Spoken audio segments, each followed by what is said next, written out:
நீங்க அஜித் கூட கூட டிராவல் பண்ணிருக்கீங்களா சார்? அவரு எப்படிப்பட்ட ஒரு மனிதர்? அவரு வந்து எப்படின்னா, ஆக்சுவலா அவரு கூட நான் ஜனாங்கிற படத்துல அசிஸ்டன்ட் கேமராமேனா ஒர்க் பண்ணேன். நான் அவர வச்சு படம் பண்ணணும்னு தான் ட்ரை பண்ணிட்டு இருந்தேன். ட்ரை பண்ணேன். அது சில சூழல்கள்ல அது நவுர முடியல. அவரு வேற மாரி. அதாவது என்னன்னா,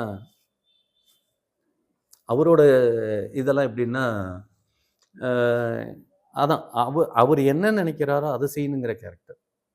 அடுத்தவங்க பேச்ச கேட்டுக்கிட்டு பண்றதும் மூவ்மெண்ட்டுக்கும் வரமாட்டாரு. அவரு வந்து கொஞ்சம் நியூமராலஜி, எல்லாத்துலயுமே கொஞ்சம் அஸ்ட்ராலஜி இதெல்லாம் தெரிஞ்சுக்கிட்டு, அதுக்கு தகுந்த மாரியே மூவ்மெண்ட் பண்ணிட்டு இருப்பாரு.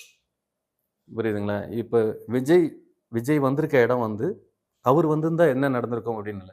ஜெயலலிதா அம்மா வந்து ஒரு நேரத்தில வந்து ஹாஸ்பிட்டல்ல இருக்கிறப்ப, அஜித்த அஜித். கூப்ட்டு வச்சு பேசுனாங்க. "எப்பா ஏடிஎம்கேக்கு நீ தலைமை இது நடத்து" அப்படிங்கிறப்ப, "வேணாம்" அப்படின்னு.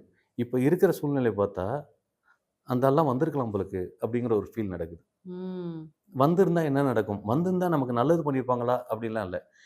இவனுக்கு இவன் பெட்டர்ங்கிற ஒரு ஃபீல் கிடைச்சிருக்கும். கொஞ்சம் கேரக்டர் வைஸ் டீசென்ட் தானே சார். அழகா கல்யாணம் பண்ணாரு, 2 குழந்தைய பெத்தாரு, வைஃபோட ஒழுக்கமா தானே சார் இருக்காரு. அதனால தான் சொல்றேன். அதனால தான் அதாவது நான் இத அதாவது நான் சொல்றது நல்லா கவனிச்சுக்கணும்.